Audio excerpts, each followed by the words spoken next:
नमस्कार शेतकरी मित्रांनो. सध्या राज्यात सर्वत्र एकच विषयाची चर्चा आहे, ती म्हणजे रखरखत्या उन्हात अचानक आलेले पावसाचं सावट. पण सावधान, हा साधा पाऊस नाहीये. जो पाऊस आपण जून जुलैमध्ये पाहतो, तसाच रौद्र अवतार येत्या काही दिवसात वरुणराजा धारण करणार आहे. हवामान खात्याने दिलेला हा इशारा ऐकून कोकणच्या बागायतदारापासून ते विदर्भाच्या कापूस उत्पादकांपर्यंत सर्वांची झोप उडाली आहे. काय आहे हवामान खात्याचा तो डेंजर इशारा?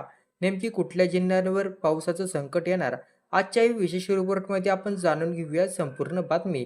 हा व्हिडिओ शेवटपर्यंत पहा, कारण हा अंदाज तुमच्या शेतीसाठी आणि तुमच्या प्रवासासाठी अत्यंत महत्त्वाचा ठरणार आहे. विषयात पुढे जाण्यापूर्वी तुम्ही आपल्या चॅनलवर नवीन असाल तर आता सबस्क्राईब करा आणि शेजारील बेल ऐकून दाबा, कारण हवामानातील असेच अचूक आणि जलद बदल आम्ही तुमच्यापर्यंत पोहोचत असतो. शेतकरी मित्रांनो आणि महाराष्ट्रातील जनतेनो, डायरीमध्ये लिहून ठेवा, 14 मे ते 20 मे हे 7 दिवस महाराष्ट्रासाठी अत्यंत महत्त्वाचे ठरणार आहेत. हवामान अभ्यासक पंजाब रौडक यांनी वर्तवलेला अंदाज आता खरा ठरताना दिसत आहे. त्यांच्या मते राज्यामध्ये मान्सूनपूर्व नाही तर अगदी पावसाळ्यासारखा पाऊस पडण्याची दाट शक्यता आहे.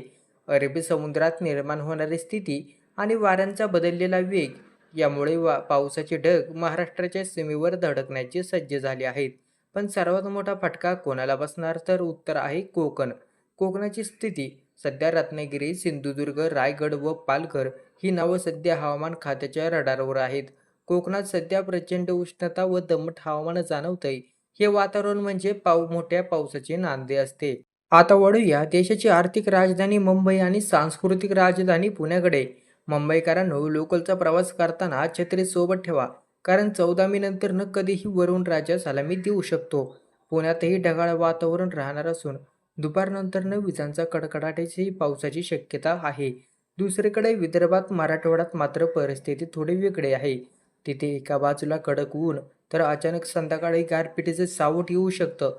अकोला, बुलढाणा आणि वाशिम या जिल्ह्यांमध्ये शेतकऱ्यांनी आपल्या साठवलेल्या पिकाची काळजी घेणं अत्यावश्यक आहे.